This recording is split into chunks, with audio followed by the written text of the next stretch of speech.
I'm Margaret. I'm Wade. I'm Travis. And I'm Vanessa. And we are late to the party, and it's another edition of Better late than never. October edition. It's scary because I didn't know what movies we're choosing because Wade Stai is doing it. So this is Halloween. It is almost Halloween, guys. So we are going to get into some of the goodness that is horror films, but like Travis said, it's not by us. Wade Stai from Shadoworks. You guys can find his information in the description of this video. Emmy Award winning Wade Stai, writer, director, stunt advisor. Wade Stai. Hey Wade, what's up? What's up, guys? Yeah, I had you pick another. We had you pick a plethora of films. Yes. I almost said Travis. Tell us what we got next. Well, Wade, tell us what we got next. Tonight I dug into the archives for what is arguably my favorite John Carpenter film. People love it, people hate it. I love it.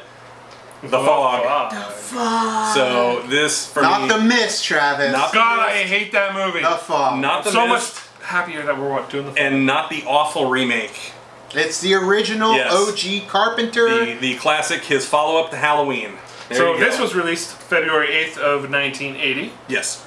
And did you know that John also did the music as well? Absolutely. Like he does That for all of makes his sense. movies. Absolutely. No surprise there. Actually, this was shot by Dean Cundy, who did Jurassic Park, Escape from New York, The Thing, most of Carpenter's movies, plus a million other movies that you've seen, a million other blockbusters. So it's got a visual look that's just awesome. Well, John Carpenter movies typically are, and I think a lot of producers back in the day loved him because he did it on a budget and always made a crap ton of money afterwards. Yeah. So this one in particular did $1.1 million to make it, but did a box office of $21.3 million at the box office, not including what it's made after. Yep. I would say that's successful, don't you, Vanessa? Yes. also notable for having both Jamie Lee Curtis and her mother Janet Leigh in the film together. Jamie Lee Curtis, too, like you said, coming after Halloween, he's carrying her on. Yeah. Some of these teams, these production houses, find gold and they keep them. Scream Queen, original. And we've got Laurie Strode now into The Fog. And it's funny because there are a few other notable actors in this film that have danced around in the world of Carpenter, Romero, all over the place. And The Fog brings them all together in one. And to have her and her mom in there is kind of iconic too because of her mother being in Psycho. Guys, you guys, shut up. Let's watch this trailer first. Travis is so abrasive. All right, Travis, we'll do what you say.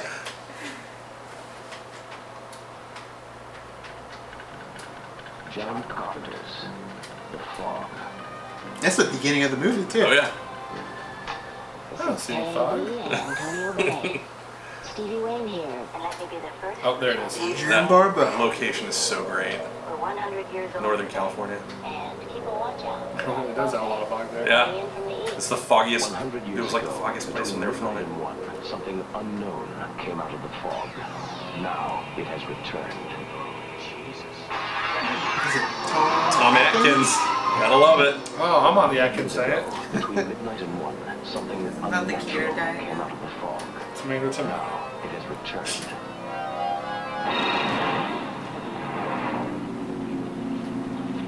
Just love the idea of a radio station on the lighthouse. I know. Yeah. Between midnight and That'd 1, be a podcast. something evil See, yeah, came out of seriously. the fog. Now it has returned. Yeah. Listen to those sound effects, by the way. I won't talk about that. Antonio Bay has a curse on Oh, Holbrook? Oh yeah. We're all cursed. And these opticals they did for the fog is so amazing, so good. Cold, dude. Nope, that ain't Scream. Here it comes. Boom! You hear it? Yeah. It's music. Should be right outside my door now. Oh, there's something different about this fog. Stay away from the door. Classic. Don't listen to me. He's so tough, though. I have this huge poster in my office of that scene. Inside and lock your doors. Massive, it's like bus shelter size. Close your windows.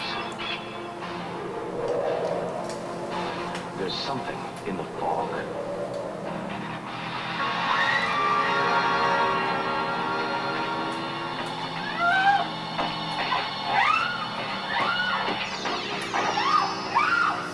Stay away Oh, yeah. from the fog. Just that backlit fog is so effective.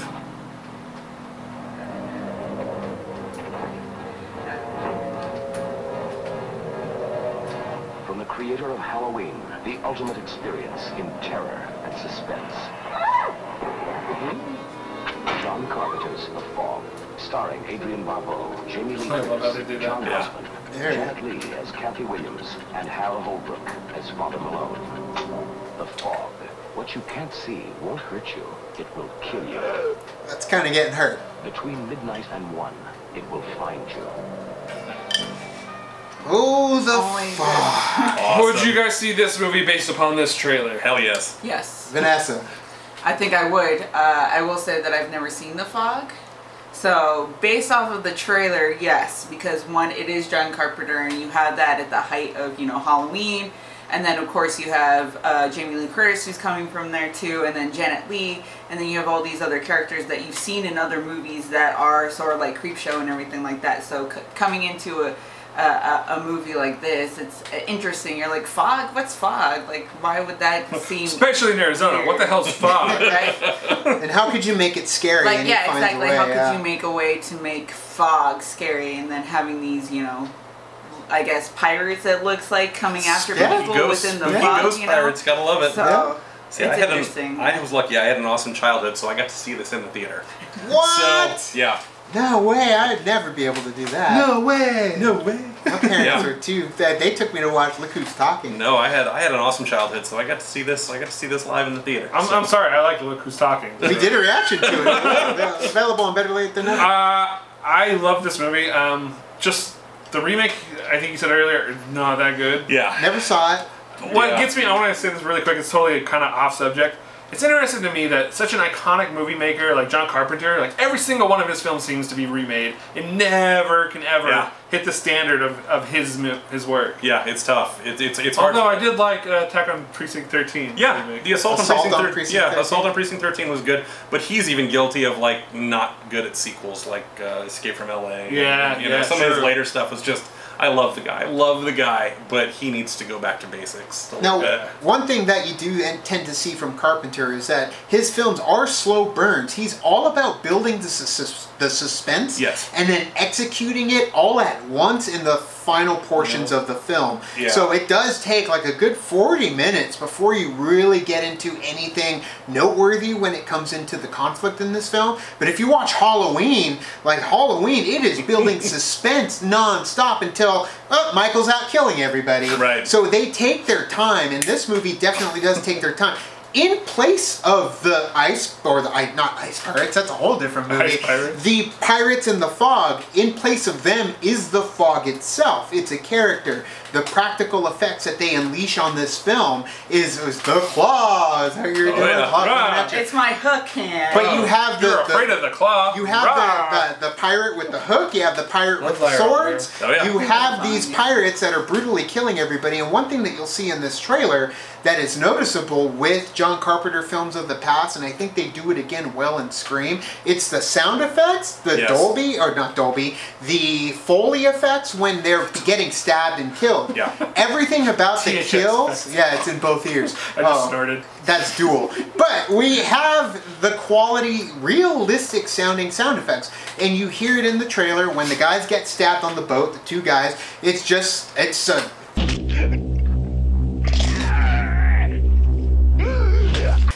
knife in skin sound that I think Scream did it best after the fact. In the newer cinematic universe that is horror slasher films. But this one ended up killing it back then because it felt real, it felt raw, that these guys were here, these pirates coming through the fog were real, frightening, and they're ready to kill everybody in this town. So you feel that suspense building to a peak by the end of the film. And the thing I will say though, you're talking about a slow burn. Few movies now especially would ever take the time that they take with certain things. As her drive to the lighthouse, for me, is still one of my absolute favorite scenes in this movie.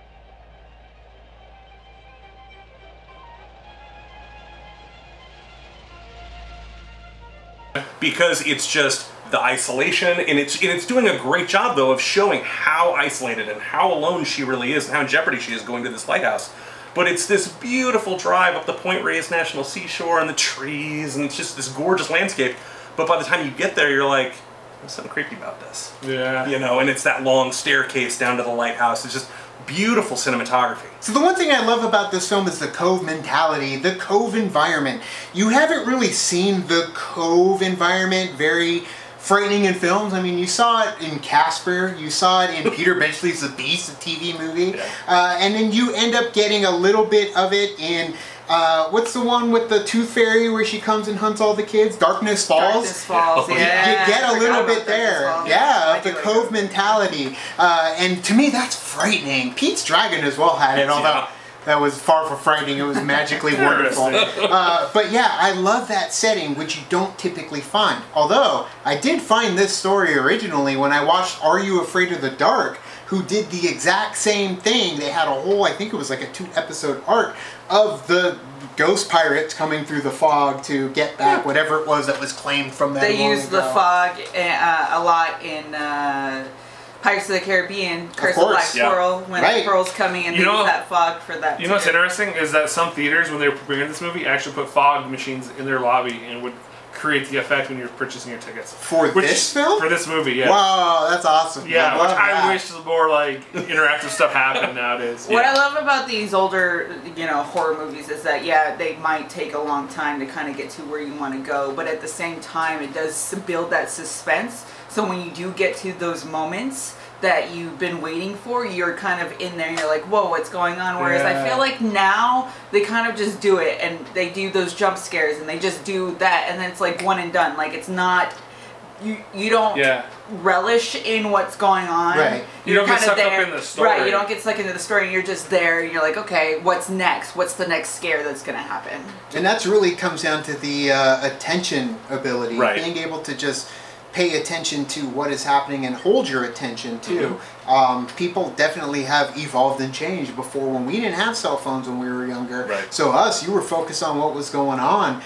We ended up getting that luxury much later in life. So like we were talking about it before off camera, it's a slow burn, but back then it wasn't a slow burn. Right, but this is one of those movies that's definitely an atmospheric horror movie, and for me, I mean, it fires on like all cylinders because you have a great setting, you have beautiful cinematography, you have tight direction by John Carpenter, you have an interesting story with this whole revenge plot, the 100-year timeline, the ghost pirates, not to mention, just like I said, the locations of the lighthouse in this town in Northern California, but then you have the practical elements. So much of this fog is practical. Dry ice on black felt. They knew what the location was going to be, so they built these rough shapes. So practical. Yeah, they built these rough shapes and then poured dry ice fog over it and they filmed it. And then like for the big sequences in the street, they had guys with these huge gas-powered fogging jet engine things that they walk around with like bug foggers and blow out the whole street. Start rolling, and the fog would blow away that quick. They'd get out there, they'd gas the whole street again, and then they'd film, and then it would blow away. That's awesome. So it's crazy. This way you don't see that behind-the-scene actor, no rain's falling while it's falling in the front.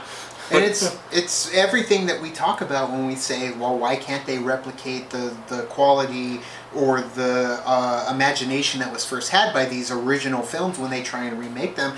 They don't put that kind of effort into it. It lacks that kind of effort on the practicality But it's that side. homemade crafted, it's that handcrafted skill that's just lost now because it's easy to do in a computer. But remember, with The Fog, John Carpenter being the amazing filmmaker he is, he wasn't happy with the first set of this. No. They actually went back and refilmed scenes. Yeah. Did a lot of reshoots. It cost an additional $1.1 million to do reshoots. Happens all the time. And I was actually going to bring that up. That's one of my fun John Carpenter stories. I've actually been lucky enough to meet him a couple times, but I sent him when I was in college, and this is a great story. I was in my first screenwriting class and wrote this awesome script that I was like, oh, this is great, and it was complete shit. But it is what it is. But I sent him the first 20 pages because I was like, you know what? Let's see if I can get any feedback from him. And I sent him this letter that I'd met him at the Weekend of Horrors in Los Angeles. He actually took the time and wrote me this two-page letter back, hand-typed, signed, the whole deal. And he explained, because I had some issues in my first act that I sent him, he said that one of his most problematic movies was The Fog. And in this letter, he talked about the fact that you've got to make sure that you have villains that have some kind of a weakness. You have to have some kind of way to make it accessible for the audience, because otherwise it's just this invincible force that you can't. And he said the problem that he had with The Fog was it just wasn't scary. They're making this ghost story, they're making this horror movie, and he's like, it wasn't working, it wasn't scary at all. And he said he ran into the same problem because he was making vampires at the same point. And he said he was having the exact same problem with vampires when they were filming it. Padre, exactly. Think if you would. I love it. But yeah, it was interesting. So he took the time, wrote me this awesome letter back, which I still have.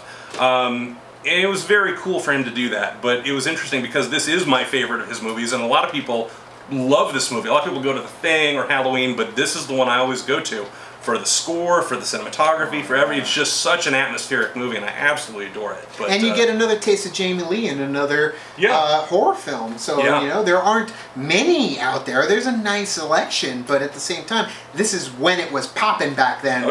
Jamie Lee Curtis and John Carpenter. And it was one of Tom Atkins' meatiest roles, too, because he later on wanted just a little cameo in Escape from New York, essentially. Of course, and Creepshow. And Creepshow. He's the a-hole father in Creepshow. But then he had the starring role in Halloween 3, and he had all these other stuff that he was doing. But Night of the Creeps, but this movie was kind of one of his biggest, meatiest roles at that point, you know. Of course. So. And you definitely see that collaboration together with all those actors, especially Jamie Lee Curtis and Tom Atkins. You get plenty of that, and then you get Hal Holbrook with everybody else, which is so crazy for me to see Adrian Barbeau in this role. A 180 of what I really kind of ever saw her in. Swamp Thing, sure, but more so Back to School and Creepshow. She is not the most likable character in either of those films. And when it comes to this film, she's one of the main protagonists. So I love her in this film. She is great, going off of other roles I've ever seen her in. So you get to see that kind of different side of the coin when it comes to actors that have been there already, like her and Hal Holbrook in Creepshow. And fun director cameo, by the way. Bennett, the assistant at the church in the very beginning. Oh, yeah? When Hal Holbrook's drinking, he's drinking his sorrows away. Is John Carpenter collecting his revenue, awesome. trying to get paid. So this being like one of your favorite John Carpenter films, notice you're making your own independent film right now. I am, and how is this reflective on that? I'm making a film called Friday Night Frights, and it's a 5-part anthology movie, and one of the episodes is very influenced by The Fog. It's based on an H.P. Lovecraft story called The Shadow over Innsmouth, and it's very much a coastal, atmospheric horror movie with a bunch of creepy stuff going on in it. So yeah, it's cockroaches. No cockroaches. Oh, thank God. No cockroaches. Maybe some squid creatures and fish people, but we'll see. Who knows? Teaser. Now, Friday Night Frights, anthology-type storytelling. It is going back to the analog days of horror, which I do love. That's something that you're really pushing to the forefront. Absolutely.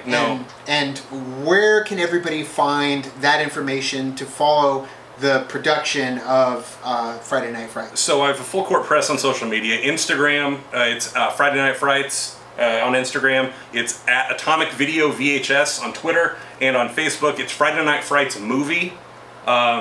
Because there's a film festival series they do called Friday Night Frights also. Sure. So, but it's Friday Night Frights Movie, and online, if you want to go to the website, it's FridayNightFrightsMovie.com or AnalogHorror.com. And you also do video gaming, too, on Twitter. I do on Twitch. That's why I said. That's what I said. It was Twitch.